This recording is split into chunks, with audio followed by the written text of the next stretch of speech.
This podcast is part of the How We Are network. For information on this episode and many other like-minded shows, visit howweare.org. That's HOWWEARE.org.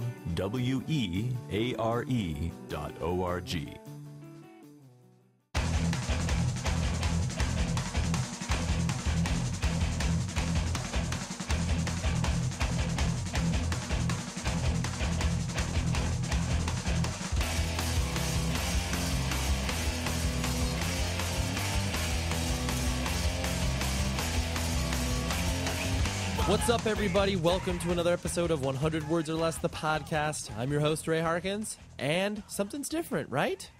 Maybe some of those of you that have been listening to the show were getting a little tired of that theme music. But no, I changed it up because I figured it's episode 100. Let's just do something. I've asked for some suggestions. I got, it was like 20 or 30 songs people kind of sent my way and suggested stuff and whatever. And I landed on Refused, Rather Be Dead. The song's great. It gets you in the right state of mind to just be pumped. Like, yeah, man, this is exciting. I can't wait to listen to this interview with this person. So yeah, I changed the music. So shout out to Balance and Composure. Thank you for letting me use your song. And Refused. Here we are. This is what it'll be for the foreseeable future. Anyways, the guest this week is Jordan Dreyer from La Dispute. He is the vocalist for the much beloved band. I personally love them. They just came out with a new record called Rooms of the House, and it's a doozy, man. It is a really good record. Definitely just progressing on everything they have done, and just, it's really, really good. But you should check it out. Anyways, let's get some business out of the way. I'm going to make a big deal out of episode 104. Just pay attention to that. It will be an awesome guest, and I'm announcing something pretty cool I'm very excited about. So we'll lead up to that. It's a lot of teasing over the next few weeks. Anyways, propertyofzac.com. Visit them. They got some fun stuff, as always, on the site. Become educated. 100wordspodcast.com.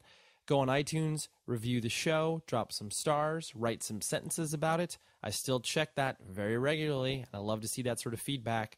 Makes the show look cooler to advertisers and everything else in between. And email the show, 100wordspodcast@gmail.com, if you would like to talk, because I like to talk, obviously. That's why I'm doing a podcast. Anyways, some other stuff. College basketball, March Madness, that's happening right now. I love this time of the year. It's so much fun for me. I care about two sports, basketball and golf. Sorry for those of you that like football, hockey, baseball. I don't dislike those sports, and they are fun to watch in a live environment. But basketball and golf, that's what I follow. And so this time of the year is amazing because it's got college basketball followed up by the Masters, which is golf for those of you that don't pay attention at all, which is most of America. Then it's followed up by the NBA playoffs. Oh, it's so much fun. So it's like I get to enjoy about, 2.5 months of just like awesome tension in regards to sports, and then the rest of the year I'm kind of like, whatever. Anyways, I've been noticing, and this is something that is not new within the independent music scene and culture, so to speak, but the sentiment that is shared when, bands get up on stage and they play and they say, fuck security, they're the worst people ever, whatever, some sentiment in regards to security is the worst thing of all time. Now, this is going to sound like a very parent-like rant, but I personally have always adhered to this philosophy, even since I was 17, 18 years old. Now, to be fair, I'm going to put a caveat on this. I completely agree with the alpha male tendencies of some security guards that are located in clubs, because, sometimes it's just a matter of, it's a job to them. And so when they see someone, quote-unquote, acting out, they're going to do their thing and whatever. It's awful when those boundaries get crossed and they just feel like they need to, take out their frustrations on a poor kid that's stage diving or crowd surfing or whatever.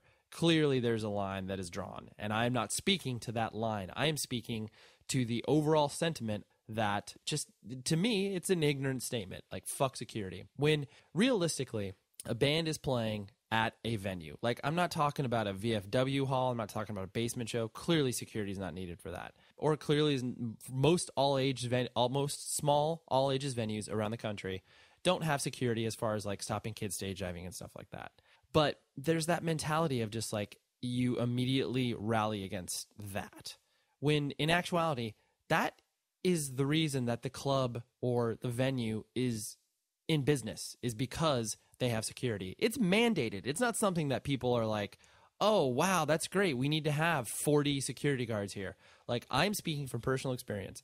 In the few years that I booked the Sound and Fury Music Festival up in Santa Barbara, we always had to have security. We not only did we have uniformed security, but we had police officers. We had unmarked security officers, like people who were policing the grounds for us. And it's one of those things where that is literally the most expensive thing it took from us for the festival to put on. It's so much money. And that mentality of just like, oh, fuck those guys. Like they're trying to, stop our fun. They're trying to, that usually isn't the case. And I hate that sort of knee jerk reaction where it's like, oh, I see security guard, I don't trust them.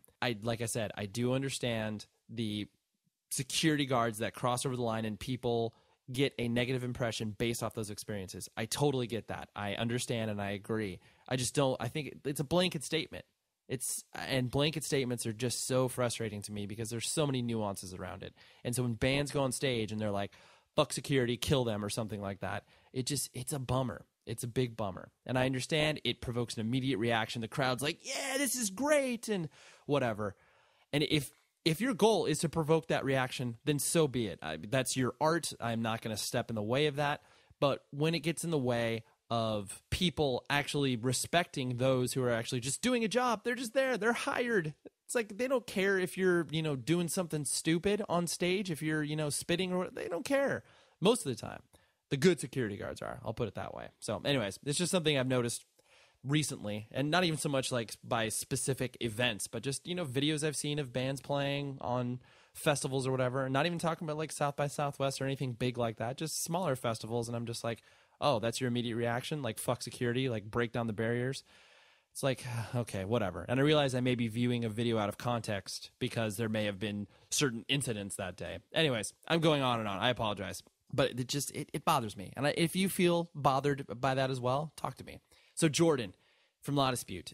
I mean, it was a few weeks before they released their new record, like I said, Rooms of the House. I've only spoken to him a few times in person. And it was one of those things where we just settled in immediately to a very, very comfortable place where he expressed himself in ways that I honestly wasn't anticipating. I was expecting him not to be cagey, but just to be protective in some capacities. Because, he himself is a private man as far as social networking is concerned. He doesn't put himself out there. I mean, the band in general doesn't put themselves out there. And so I didn't know what to expect. I didn't know how much he would want to reveal or talk about or anything like that. But let me tell you, he expressed a lot, and it was awesome. It was a very genuine conversation, and I was really glad that he decided to do all this stuff with me because it makes the 100th episode very special. So here we go. Here's my interview with Jordan, and I will talk to you after the show.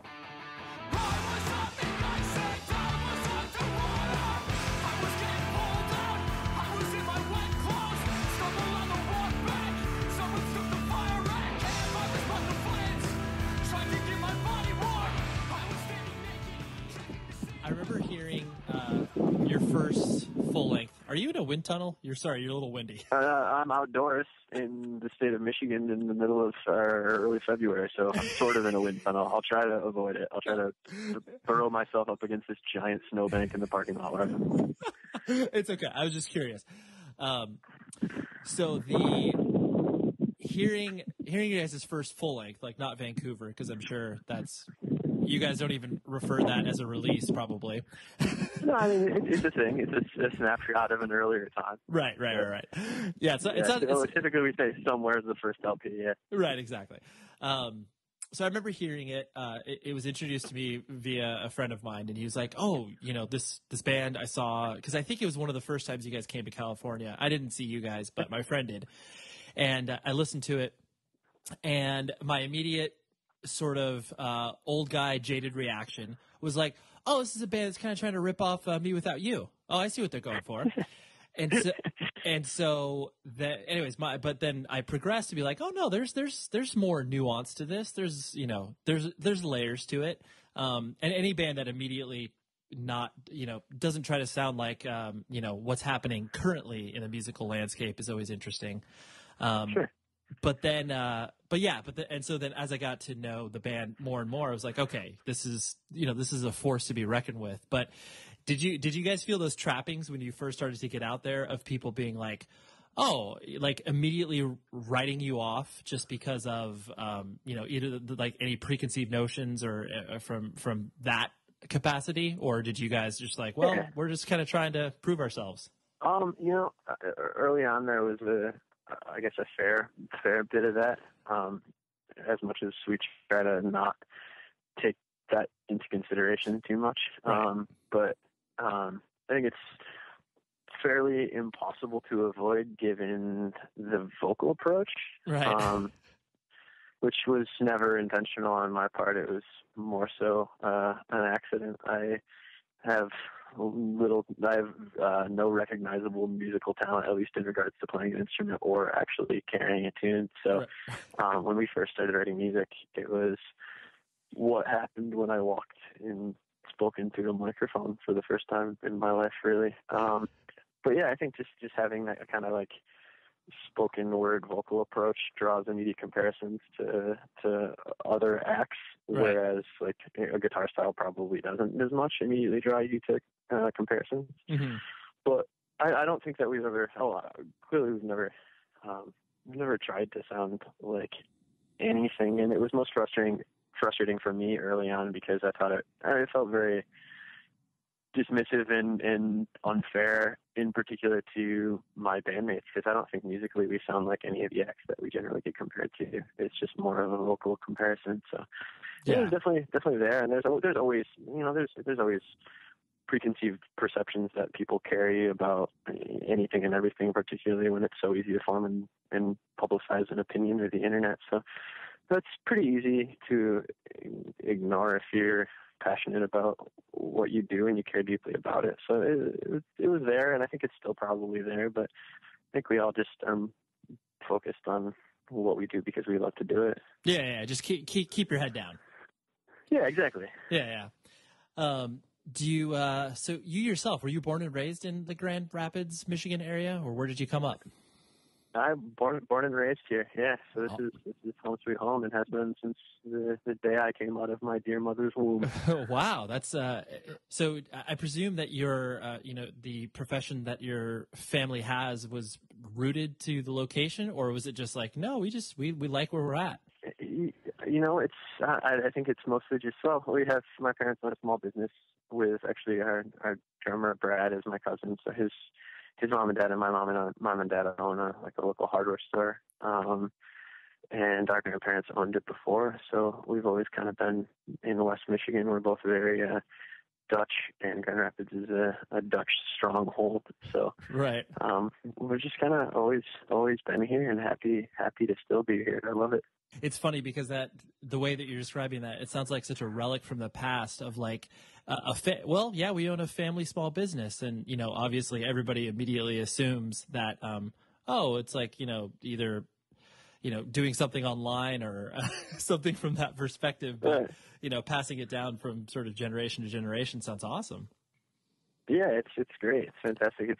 I've been very privileged, I think, to grow up where I've grown up and the family that I have, and even being a part of a local small business is, I think, had a pretty profound impact on my worldview. And it makes, I feel like when I'm talking about, I'm from the Midwest and I'm talking to somebody on the coast, it makes me sound like I live in Lake Wobegon, but it's not so much the small, slow Midwestern life, but it's definitely not living in a massive metropolitan area. So I get the whipping snow and the wind tunnel.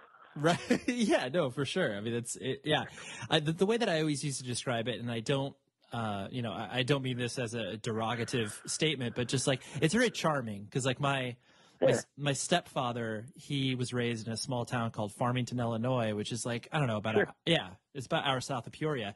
And so I visited there a lot, and having that experience of like living in Southern California and then going to visit a small town and spending, weeks at a time out there, I loved it because it gave me that whole experience of being like, not looking at this being like, oh, look at these, backwoods people who live with like, 4,000 other people in this small ass town. How boring. It's like, no, it was fun. It was just different. Yeah, absolutely. The word that always gets thrown, I mean, charming is one, but quaint and the like, but no, it does. It definitely, it's, every region in the country has its own distinct characteristics in regards to not just the weather and the geography, but the the people who live here. And yeah, it's definitely different. It's definitely at times, like still a bit stifled and passive aggressive, but Yeah. we live in like kind of a cool pocket where you get the best of both worlds, where there's kind of that like traditional value structure where it's not oppressive. People are very open-minded, and there's a massive, artistic community here. So I love the Midwest. I love having grown up here. Obviously, I love being on a coast or being down south. I love experiencing the differences everywhere you go. But I definitely value the way in which I was raised and the people that I know here. Yeah, it's home for you. It's perfect. Yeah, absolutely. Yeah, for sure. So because of the hardware store connection, are you yourself handy in any capacity? I like to think that I'm probably more handy than I am. Uh-huh.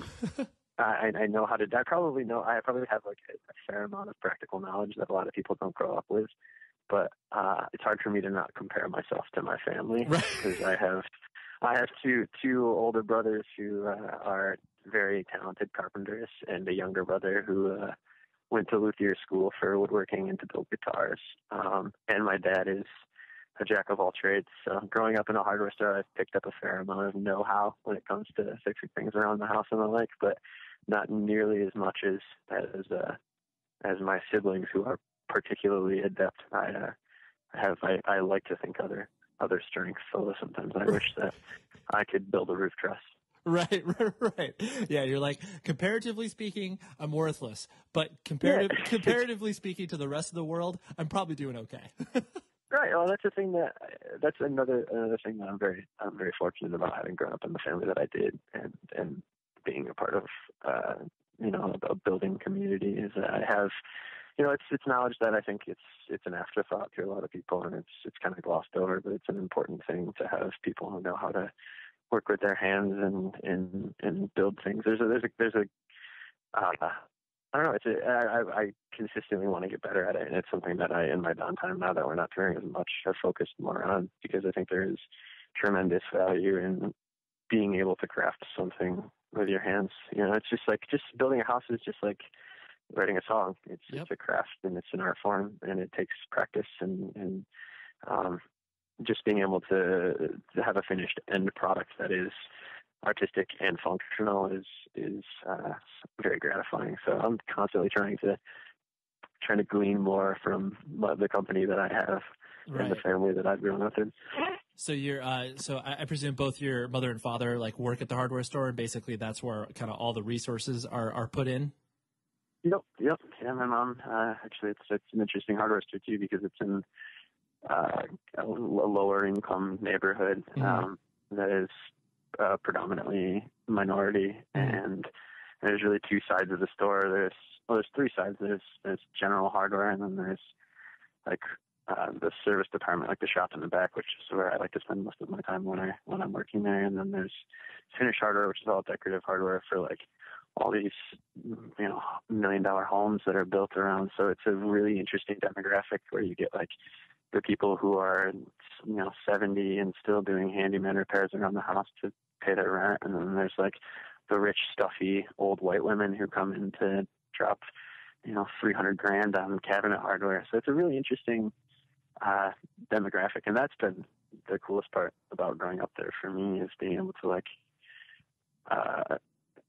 see the diversity in every specific demographic, where you can't really draw a line anyway, where some of the coolest people are the people who've worked with their hands for 60 years and still have to struggle to make ends meet. And then there's people who are fabulously well-to-do, who are very polite and enriched people. So it's really an interesting little microcosm of the world. Yeah, it's a total cross section. That's interesting.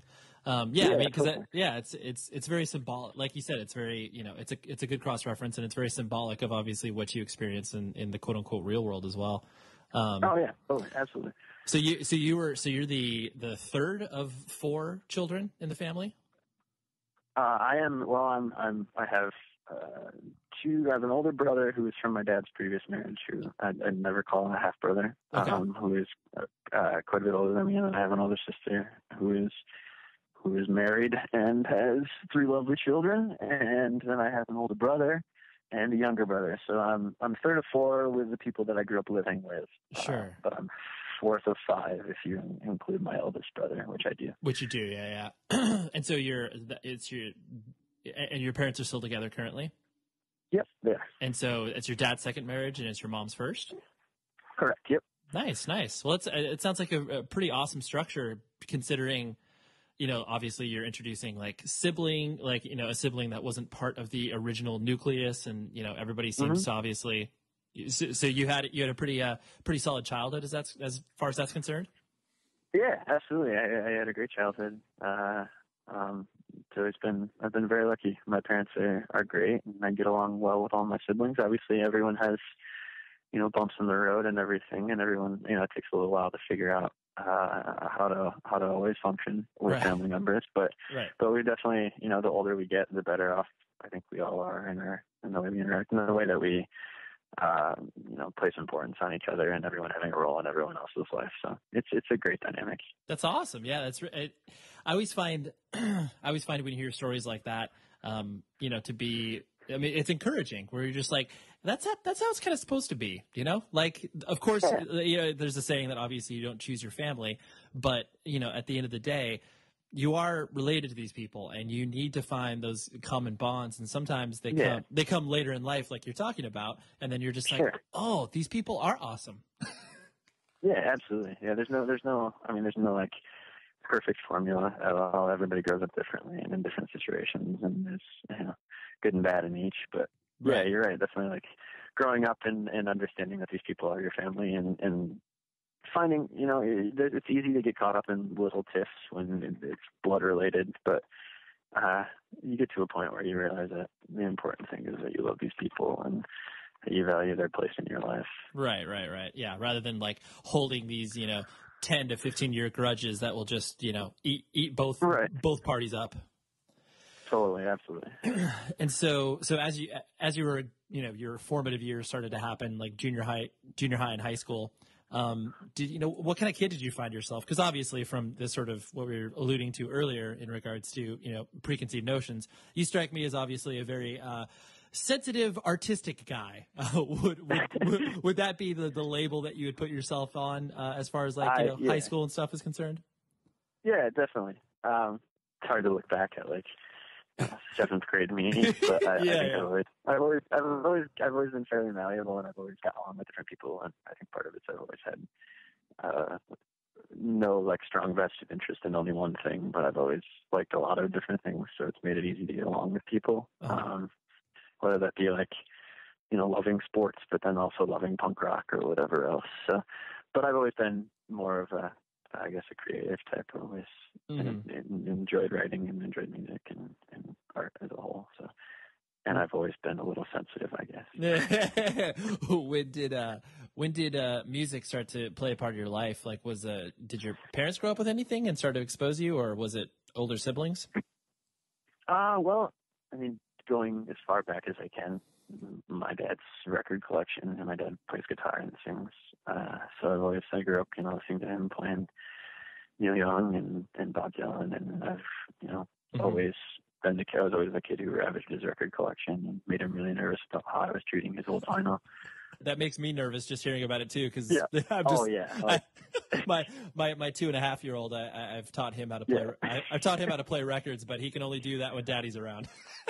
Okay, yeah, exactly. No, that was definitely my dad. Where it was like a weird push-pull for him, where I think he really loved that I was getting into the music that he loved and like finding something in like Neil Young and Jackson Browne, but also he was constantly on edge about me, dog-earing his kids and scratching him if I put him on incorrectly. So it was an interesting push-pull on my father's face when he'd come home and I was digging through all his records. But I think now he's pleased that I did so.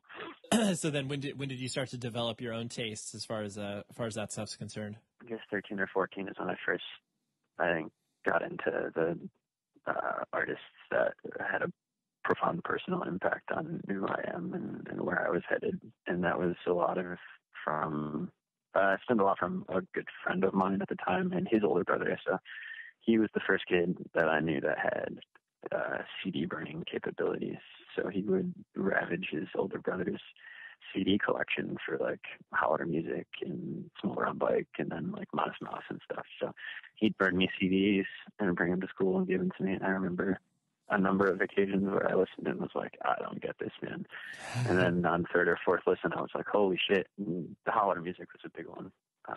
Planes Mistaken for Stars and bands like that. And that's when I like got into punk and the subculture and started to really immerse myself in that world. I love all those touch points that you're talking about, because like obviously Small Brown Bike from your home state, and then Plays Mistaken for Stars, obviously a Midwest band, and like it's just cool that the stuff that you gravitated towards was the stuff that geographically made sense unintentionally, I'm sure. No, absolutely. It was always something that you find common ground in, even if you don't understand it completely at the time. But like I liked a lot of music that was about the cold and about drinking with friends. So yeah, it was definitely, all those bands have a definite Midwestern tinge to what they do. And Smaller Bike was a huge one for me. Yeah. And I think I did find more in Small Brown Bike than I did perhaps other bands in a similar vein, because I could not only compare my own experiences to theirs, but I could say, oh, I'm from Michigan, and people from Michigan are intensely proud of where they're from for one reason or another. Mostly, I think, because our state is shaped funny. But right. It's the mitten. Yeah, right? it's a mitten. It's a mitten. It's so many different things. It's funny. I don't think there's, other than Texas, there's probably no state that has more like stupid T-shirt knockoffs. Like everywhere you go, you see like it's like a gun, or like a hand holding a gun, or like a bunny rabbit jumping over something. Or there's so many different things, and I feel like every 2 weeks there's somebody else printing fields and T-shirts with like a state of Michigan being something else. Right. Kind of ridiculous. America's High Five was the first one that I really remember, and it was a friend of ours who actually put out that record in Vancouver. He owns a couple bars and a venue in town, and he's a really great guy. He started printing America's High Five shirts, and then they were everywhere, and they were also everywhere in my household because my oldest brother, it's one of his best friends, so that was his go-to birthday gift, was just get a T-shirt from Jeff with the state of Michigan on it and give it to his sibling, which is pretty funny. So I think everyone in my family has a Michigan America's High Five shirt, but I don't know that anyone's ever worn one.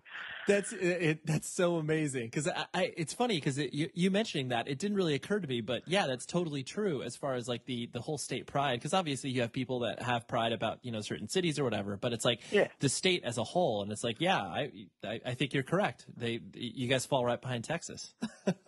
It's totally true. And I have a lot of friends that'll like go to Michigan on tour and then come back and be like, everyone has a tattoo. Like everyone has a Michigan tattoo. Like, yeah, I know a ton of people.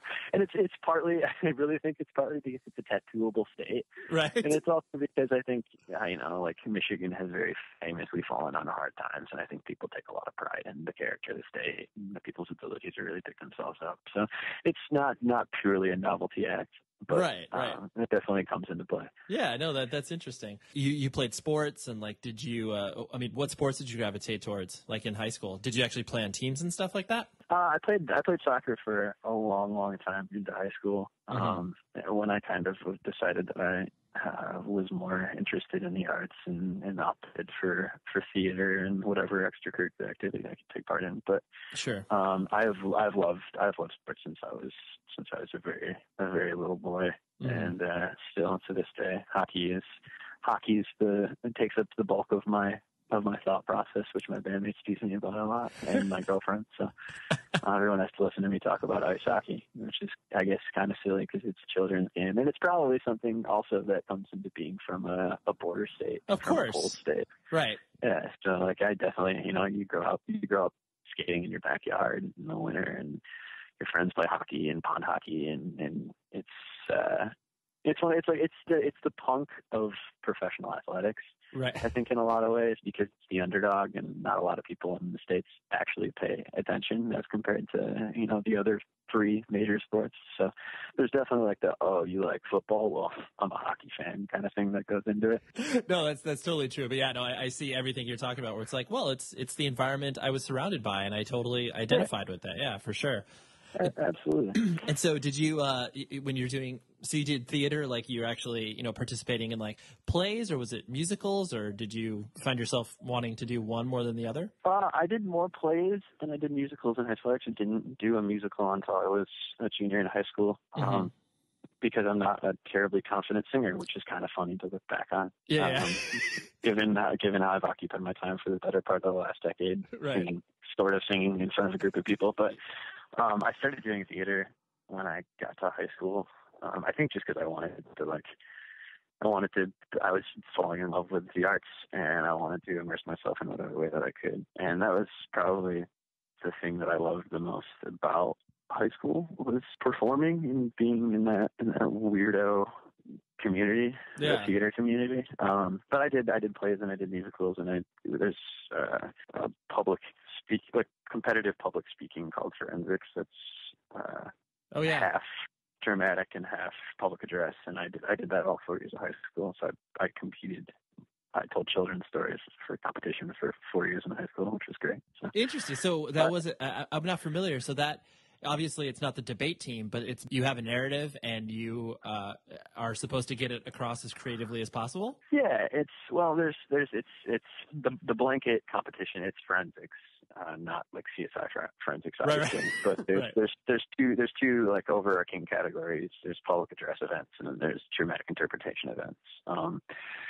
And then there's subcategories. Like in public address, some of them are rehearsed speeches, memorized speeches, and some of them are extemporaneous and impromptu speaking, where you're like given a debate topic, and then you have 5 minutes to present an improvised 3-part essay, essentially, on a topic. So that's super intense. But I did dramatic interpretation. So there's like poetry, where you recite a poem or a collection of poems dramatically within a time frame with certain rules and regulations. I did all 4 years. I did storytelling, which alternates every year between like folktales and legends and children's stories, and it's memorized, and it's 5 to 8 minutes, and the emphasis on characterization and creating distinct physical and vocal characteristics for people in the story. So it's a lot. It's super goofy, but also super, super, super competitive. So it's funny, like, if you were an outsider to watch one of these competitions and be like,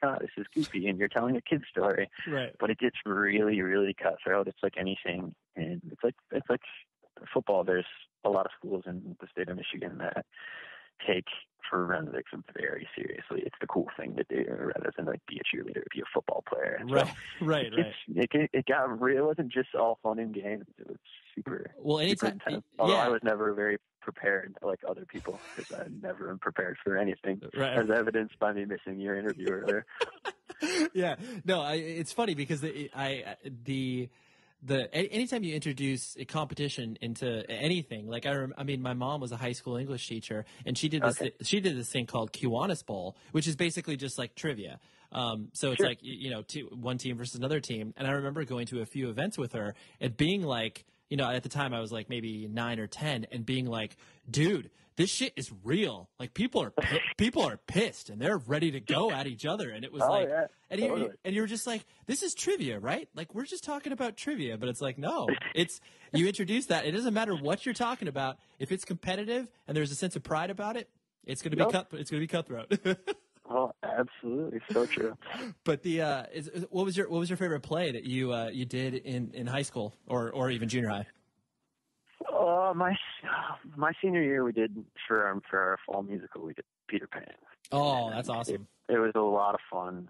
Like every role that I ever had was the wacky bit character who spoke in a funny voice and had a fake mustache or a fat suit. So, my best friend who's a phenomenally talented actor, was Captain Hook, and I was Smee, who's our head man. So I got to have none of the pressure and all of the jokes.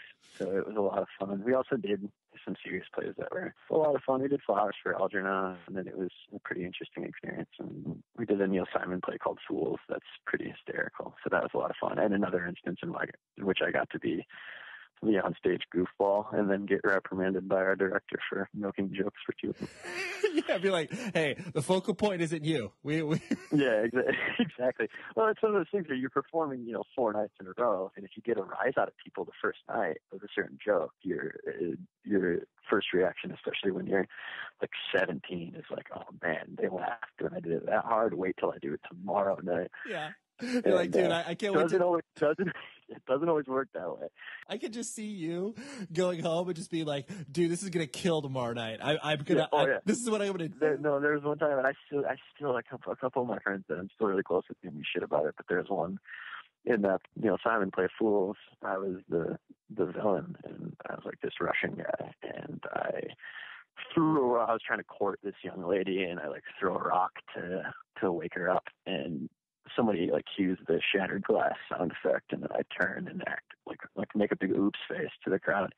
And the first night we did it, everyone laughed so hard, and then the next night we did it, or the next week we did it. This is for competition also. I did the same reaction, and nobody laughed. But I was so determined to get that laugh that I just held that pose for like a good 4 seconds, which is an eternity when you're performing a 45-minute one-act play. Right. And not a single person laughed. It was funny one night, and then it was just a complete disaster. And whenever that play comes up, that's like the first story. Like remember when you stared at the crowd for 5 seconds like a complete dumbass and nobody laughed? Like, yeah, thanks, I do. Yeah, you're like, yep, of course. That's forever implanted. Yeah, and I still get to have that like almost every night on tour when I make a really bad joke. Right. Yeah. So I still get to fall flat on my face in front of a crowd of people. Right. It's perfect. Be like, oh, this is going to kill. Nope. No one has any idea what I'm talking about. Or I mumbled that. Whoops. Yeah, exactly. And it's worse now because when I make that joke and nobody laughs, then everyone just gets to look at my 4 bandmates all shake their head while they tune their guitars or whatever. Yeah. They're like, oh man, we should leave pretty much zero space for Jordan to speak in between songs. Exactly. That's the conversation we have before every tour. Like, how can we eliminate all the speaking parts? Eliminate all unnecessary Jordan banting, which I'm all for because I just feel like I have to fill the space. Yes, and that's when things get ugly. I empathize with you completely because that was I sang in all the bands that I played in, and I filled the same exact role, and it basically got towards the end of us playing together where our guitar they would just literally start a song in the middle of a sentence, and it was like I just had to laugh because I was like, okay, I get it, but then at the same time I was like, hey, that's kind of rude too. Yeah, totally. I've had the same experience. There's always that first, like right when it happens, I'm like, really? And then afterwards, I'm like, okay, I get it. Yeah, totally. You're like, I can't. If I had a guitar and I was talking, I would do the same thing to myself. Right. I can't have my feelings hurt. Because I mean, you alluded to this earlier, but the idea that you obviously didn't have these sort of like, musical, I want to play in band aspirations. Like, so did you have the desire, but you were just like, well, literally, I can't play anything. So what am I going to do? I think I always wanted to, from the time that I like fell in love with, this subculture and like saw what music could mean to me. I think I wanted that to a degree, but I never thought it was an attainable goal because I didn't have the ability to do it myself. Right. I never had the drive or ambition to learn how to play an instrument. So I guess I was always kind of waiting for that opportunity to fall in my lap or hoping it would. And then somehow I did. And almost 10 years later, and right. I'm talking to you. It's crazy. It's never something I expected, and it's like I said, it wasn't something I thought was attainable. It was always kind of in the back of my head as an interest in what I thought was a pipe dream. And then you meet the right people, and things just kind of start to fall that way. And then all of a sudden, all this time has elapsed, and I've been to X number of countries and played for however many people, and met all these bands that I idolized growing up, and it's pretty nuts if I like actually stop and think about it. Right. So I guess the best way to describe it is like the desire was there, but you clearly had no resources to put that together. Right. Right. Exactly. But for all intent and purposes, La Dispute is your first actual band. Like you never played a show. Yeah. That's stupid, dude. That makes me mad. You gotta have a fucking shitty band, but I played like one show. I played one show with some friends, like years and years ago, when I was like 15, and that somehow spiraled into this because we played with. It was like the only show I ever played, and it was a joke band, and we played with my cousin's band, and they. I don't know, like after that, it was just kind of like, he was like, yeah, we should I don't know, cover and have the driving song or whatever. And then we did that and decided we tried writing a song. And then again, fast forward almost 10 years. It's like, holy shit, how did that happen? Right. Totally. I mean, as all good things, in my opinion, it's a matter of timing and total happenstance, where it's just like, oh wow, this all kind of came together, and because of it, it obviously feels organic, and people are attracted to that, not only that narrative, but that feeling. That's just you cannot fake that feeling. Agreed completely. And it's funny how often I'm sure you've been asked in the past by people like, hey, I want to do this for a living. Do you have any advice? And like, obviously you can say, play as many shows as possible and make friends and network and see what happens and just be passionate about it. But really, like, so much of it is just right place at right time and right people. It's really hard to predict, and it's, I think, pretty special when it happens organically. And it's fun for me to like step back and consider all these different moments in time since we started playing music and how things have developed. It's pretty baffling. It's never not shocking to me and never not incredibly humbling, but it's cool. It's super cool. Right. Well, and I think it's interesting too, because the way that you guys have obviously cycled as a band, you've always struck me as you want to be a band and you want to be active on tour and you want to take those opportunities, but then you always come back to the roots that obviously existed before, before La Dispute was obviously as serious as it is now. So I think because of that, it gives you the perspective to be able to be like, oh, wow. Like you could still be excited about it, as opposed to, well, here we are. Here's another album cycle, another 700 shows these next 2.5 years, right. Totally. Yeah, for sure. Absolutely. That's a very good way of putting it. Yeah. And so you yourself, when did you notice, like, I mean, it could be, it can be an individual moment, or it can be, sort of a collective feeling. But, when did you start to feel that what you guys were doing was resonating?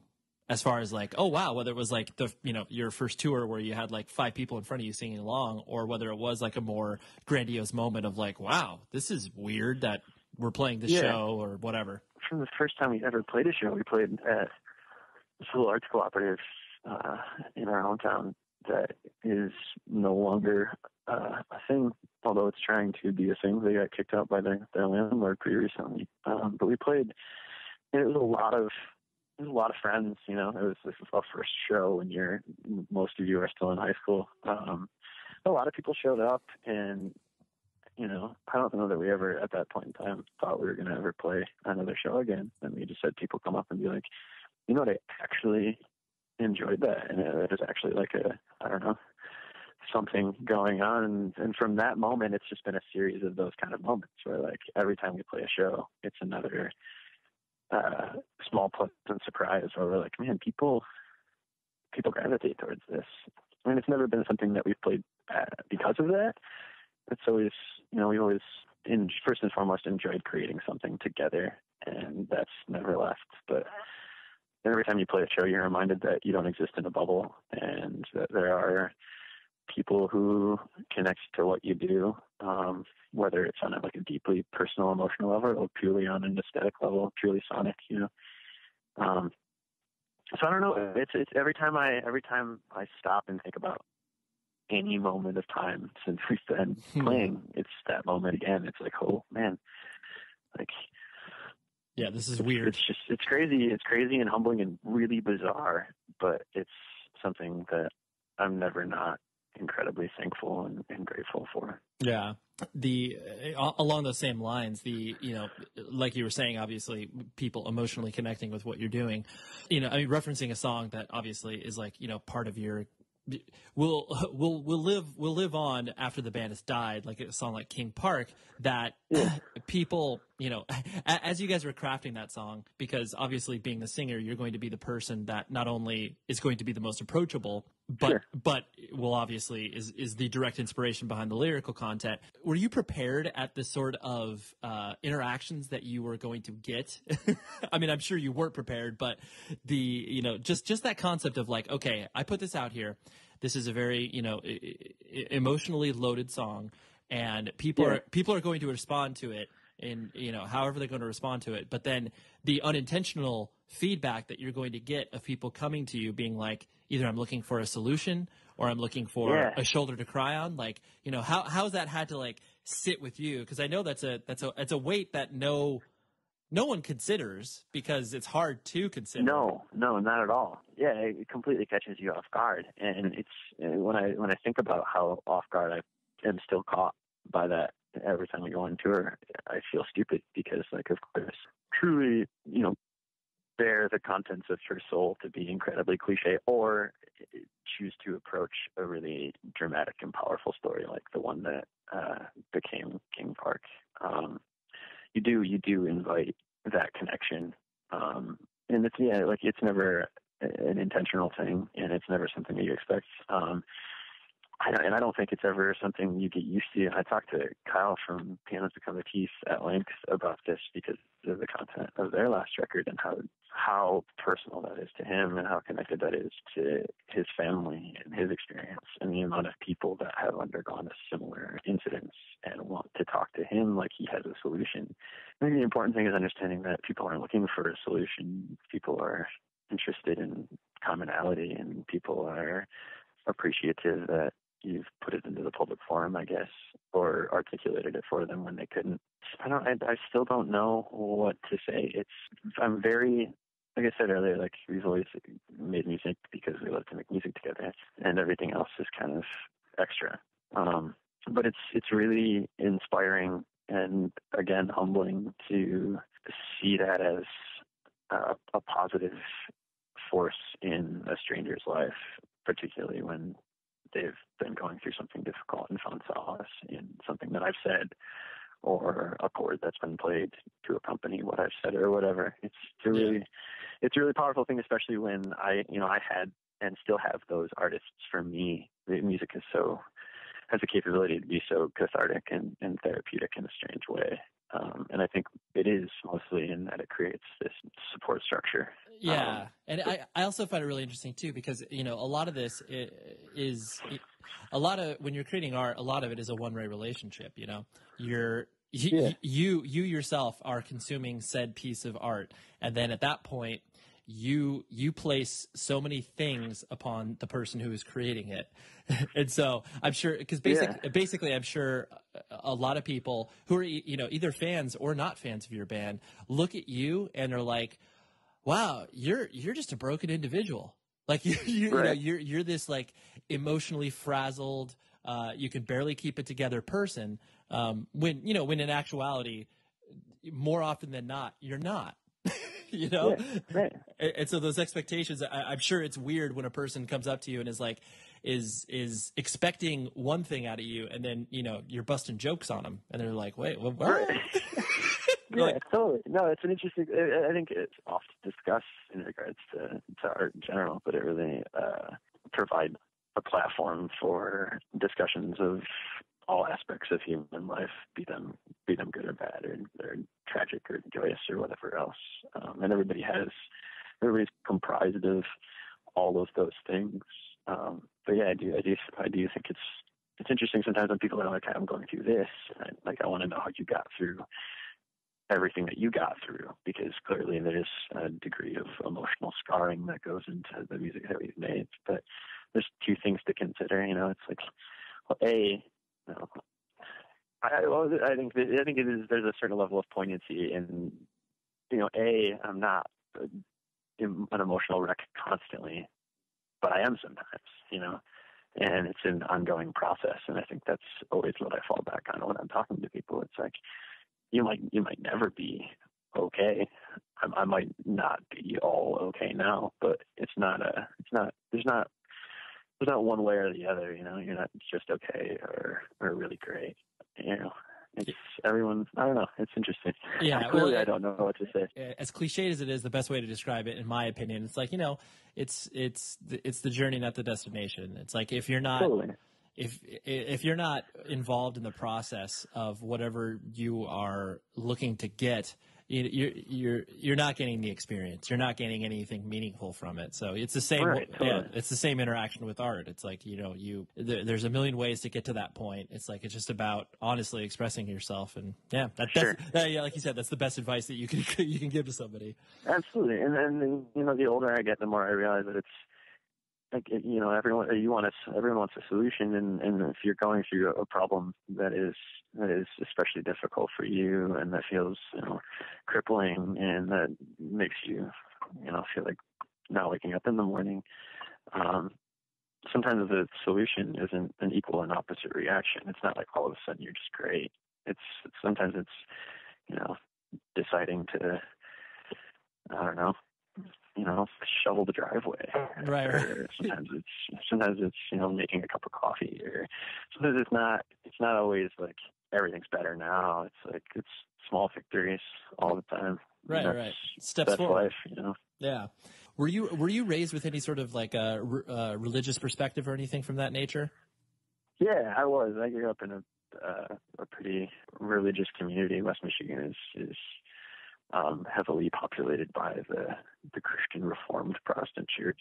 Mm-hmm. So I grew up going to church. I grew up going to the Christian schools, and my parents are religious. Not like, you know, I say that, and I always have to give the caveat that they're not, you know, crazy evangelical conservative Christians, which I think is always where people jump to. Like, they're very well reasoned, and they're very well reasoned and intellectual in their beliefs, and they're also very compassionate, very caring, and always have been. And that's had a profound impact on me. Even if I don't align myself with their religious beliefs now as an adult, I value the way I was brought up, because, you know, this will be shocking for some people to hear, but it taught me tolerance, and it taught me acceptance, and it taught me to love everyone. And I think it's definitely had an impact on me. Even if I don't associate myself with religion now as an adult, I still am. I'm happy that I grew up in a good, smart religious community rather than a crazy, indoctrinated, backwards, you know. Yeah. Well, I mean, it just, you know, and obviously not knowing that about you and just hearing the way that you talk, like, you strike me as that, because I have a similar upbringing. I mean, I myself still to this day, like, have,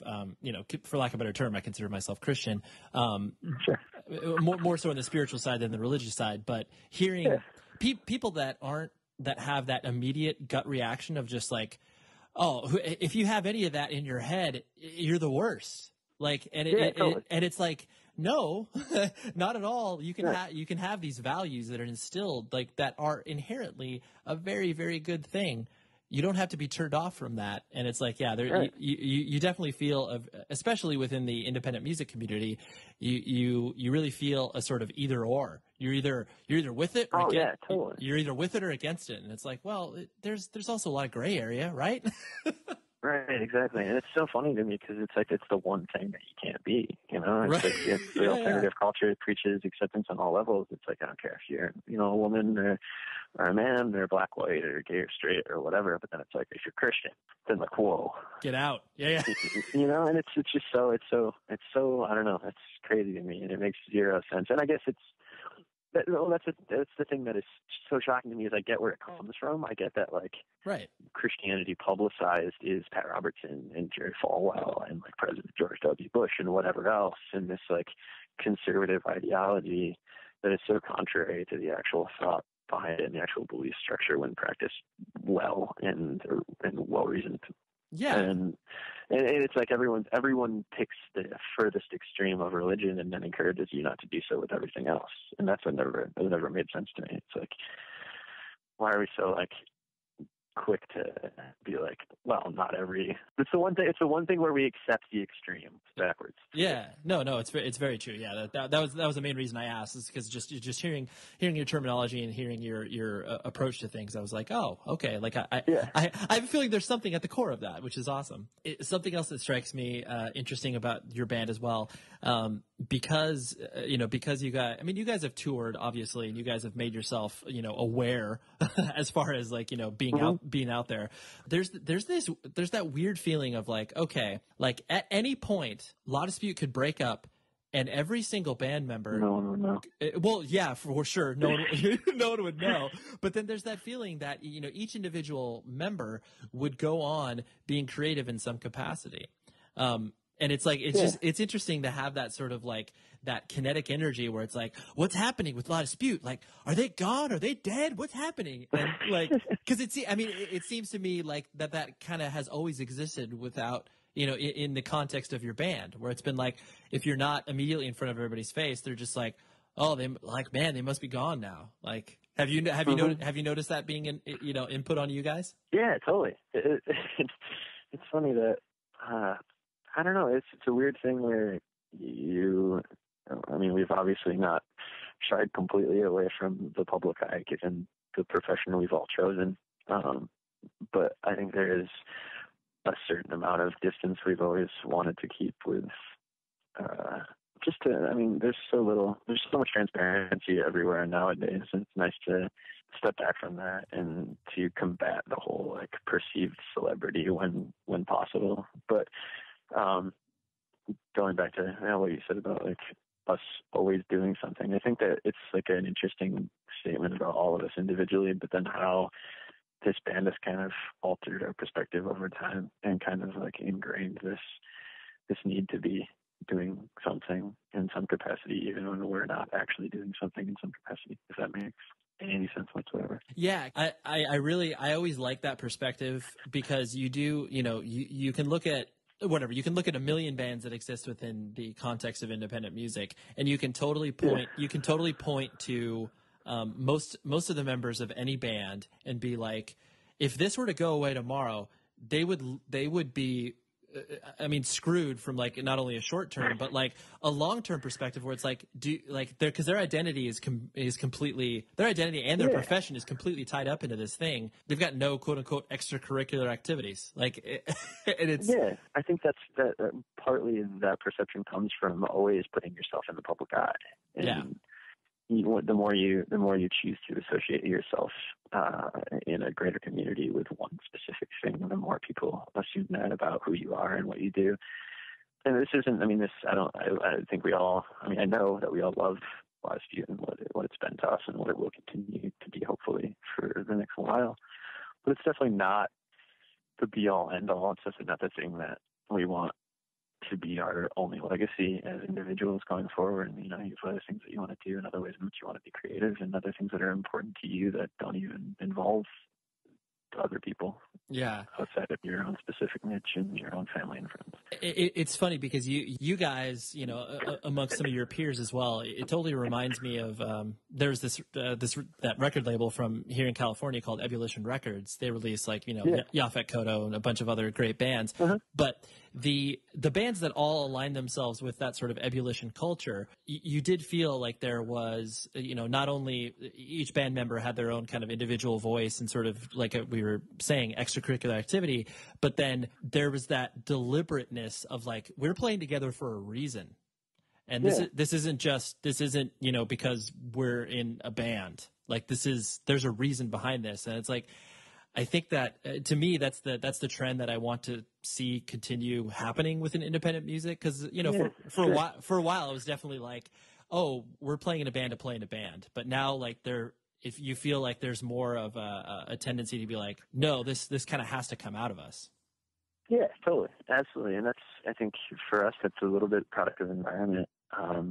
The way that we grew up and the way that we learned to be creative and learned to be in a band was being a part of a network of like-minded people and playing basements and being a part of like the DIY culture in the Midwest. And there is like a weird, sometimes, I don't know, overstated, but like a very prevalent desire to create and to exist within a culture that values more than what you're given on the surface from every other so-called claim to purpose and all the direction that we're pushed in our culture nowadays, technology and the almighty dollar and everything. I don't know. It's just like you learn it's almost, it feels like a will to survive, a means to survive. And I think we still, in a lot of ways, feel that way when we make music together.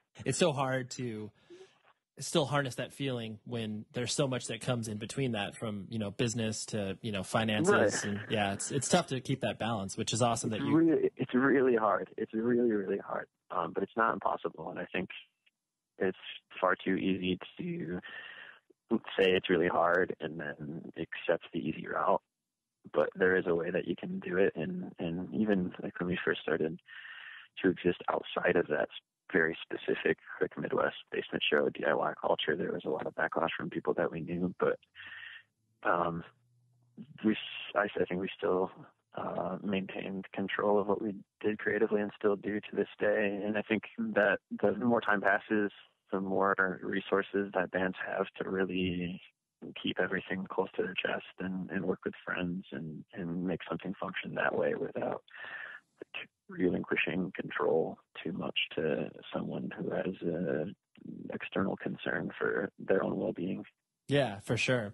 The last thing I want to hit on before I let you go was the because obviously as every band ebbs and flows, each member kind of goes through their own like sort of highs and lows, as far as like, oh man, this is like the best part ever, versus like, oh my gosh, like I hate doing this. I hate being in a band for whatever capacity.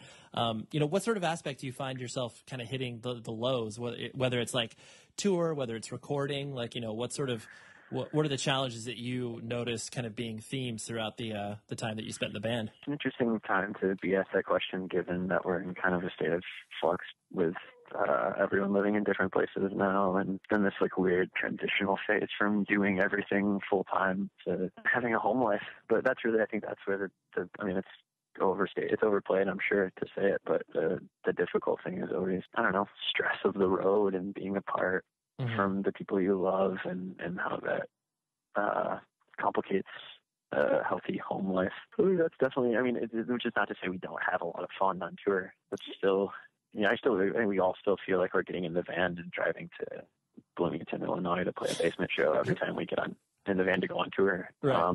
Because we're still 5 friends who have a lot of fun goofing off together in between playing shows and being serious for an hour every day.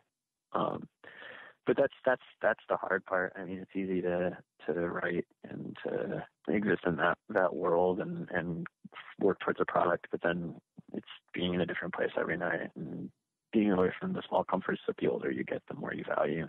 So I think I don't know, that there's nothing that I don't adore and cherish. There's nothing that I don't have a blast doing anymore, and right. I hope that's never the case. Granted, I don't see myself doing this when I'm like Mick Jagger age. No, yeah. And I have no desire to, but for the time being, we're still young and we're still passionate about it and still making it work. And still getting along, which is, right. I guess, a miracle, because most bands probably don't. Oh yeah, no, it's not most bands, but a lot of bands don't. It's remarkable. It's very hard. It's funny too, because when everybody's talking about the longevity of their band, they always reference the Rolling Stones. Always. Like, yeah. It's like 9 times out of 10, you're just like, all right, who's the old rocker I can pull out of my head? Yeah, Rolling Stones. Yeah. Well, I can't say like somebody who's playing like Coed Casino, which is the bulk of the people that age. Yeah, no, it's totally true. Or like the Doobie Brothers. Like, I love the Doobie Brothers, but it's more impactful across the board if I reference, somebody who plays a Super Bowl halftime show. Right. No, for sure, That's totally true. That's really funny. Yeah. I'm going to pay attention to that, because it's not the first time that I've made that reference. I know. We should think of I'm trying to think of who within independent music, like, you could reference like, Hot Water Music or something like that, or, right. Ian MacKaye, where it's like, okay, he's done, he's obviously done well for himself over time to create his niche of the world. So yeah, we'll think of a better one. Yeah, I'll go preliminary. The Stooges. We'll go Stooges. Okay, good. That exists. That's proto subculture. Right? Very true. Very true. Good point. Yeah. Well, I really appreciate you hanging out, and I'm glad we could get heady on a lot of stuff, because I know you're a heady guy, and you could handle these conversations. This is a lot of fun. This is one of the most fun times I've had talking on the phone, let alone doing an interview. So thanks, Rick. Appreciate it. Oh, wow. Most fun on the phone ever. I don't really like talking on the phone, so this has been a good time. I haven't grown tired of the conversation. It was a very unconventional interview, which I appreciate, because I'm sure you hear it all the time, but it gets pretty taxing talking about what my festival necessities are. Like, where did we get our band name? I love the list. That's why I'm always so hesitant to be name a moment. But then it's like, yeah. but then I reference. I'm like, okay, I'm not asking them for their top 5, van no, picks. No, and it's all in context too. Like if it was yeah. So no, this is great, man. Yeah, no, I appreciate it. So there you go. There was Jordan, great guy. It was really interesting to hear him talk about acting and how much he enjoyed that. And I was like, oh, I get that. I get kind of why you do what you do on stage. It makes me happy when I hear those nuggets of interest that people had earlier in their lives that influence what they do now. So, great guy. Check out La Dispute's new record, Rooms of the House. Really, really good. Shout out to Tom Richfield, the editor. Always does a good job. Actually, not good, amazing. I wish I could kiss his hand every day because he does such a good job. And I don't know if people in the UK do that, but here in America, we kiss people's hands. Actually, not really. We don't even do that. But regardless, I just want to express my undying love for him and the help that he gives to the show. Visit propertyofzach.com. Visit 100wordspodcast.com. And on the show next week is Joe Marrow from the early November. How about diversity? I mean, one week you're going to get a hardcore band. The next week you're going to get an artist. The next week you're going to get a dude who runs an independent business. I just get excited about sharing this stuff with you. So until next week, be safe, everybody.